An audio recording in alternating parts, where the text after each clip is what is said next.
Today I'm going to show you how to create a basic smoky eye. This is a beautiful warm smoky eye, perfect for this time of year.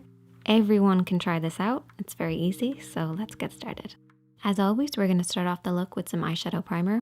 If you don't have eyeshadow primer, apply a little bit of your concealer and then setting powder over the top. It won't last as long as primer, but it will still make a great base. Now we're using warm eyeshadows for this. I'm using orangey tones. We have a light shade, which is about one shade lighter than my skin tone. We have our contour shade, which needs to be at least one shade darker than your skin tone. But for me, this is a lot darker than my skin because I want that smoky dark effect. And then we have a medium shade. So this is in between your light and your dark. This is what is often referred to as a transition shade, or as I like to call it, a mid-tone. And then we have this vibrant orange. This is going to be a great blending shade, and I like to refer to this as a fade shade. And you will also need two brushes, a pencil brush and a blending brush. If you don't have a pencil brush, you can always use a Q-tip or a sponge tip applicator, but you do need to have a good blending brush if you want to do a smoky eye. So we are going to start off with the medium shade, which is the mid-tone or transition shade. We're going to sweep this over the eye using our blending brush. So grab your blending brush, pick up a little bit of product, and we're going to start on the outer edge of the eye and work this over and back, slightly onto the lid and then into the crease of the eye. So we want the concentration to be right in that crease, bringing it slightly onto the lid as well, and then blending upwards towards the brows. So pick up a little bit of product, build this up as you go, making sure that every time you press the brush onto the lid, you're starting on the outer edge. Anywhere you put your brush down first will give you the most amount of product. So you want to start on the outer edge and then blend in.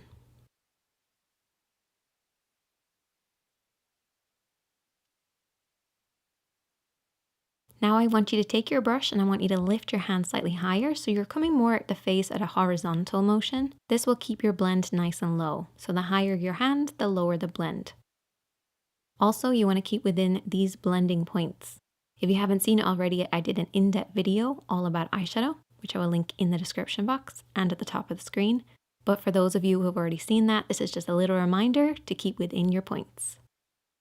Now we're going to take our dark shade and we're going to take that pencil brush. And as you can see, I've only coated the edge of one side of the brush because we're going to be stamping this onto the lash line. So I'm taking my hand, resting it on my cheek. So you want to keep this nice and low right by the lashes, keeping your eyes slightly downwards and looking in a mirror. And you want to stamp this along your lash line. Don't blend this up too high just yet, just really coat right by the lashes. You basically want to keep this dark shadow below the halfway point of the lid. Don't worry about blending just yet, just really pack on that shadow. So you should end up with something that looks like this. And then what we can do is take our brush, don't pick up any additional product, and just press and smudge to blur out this line so it slightly rises upwards and blends into nothing. Making sure to keep that really dark shade right at the lash line. Then we're going to take that orange shade. We're going to apply this using that blending brush.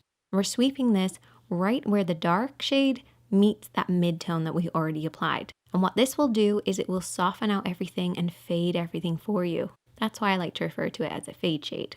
So I've only coated one side of the brush and I'm tilting slightly upwards so we're almost blending upwards into the crease, moving up towards the brow bone. But you can also go over the top of the contour that you applied and it will add a slightly different tone as well. But just keep that blending motion nice and smooth. Don't put too much pressure on the brush and don't use too much product either. A little goes a long way. Then finish off with your highlighter shade on that inner corner and underneath the brows. And there you go, a classic warm smoky eye. If there's any other looks that you'd like me to show you guys how to create, definitely let me know. Check out the other videos on the screen, hit that subscribe button, and I'll see you in the next one.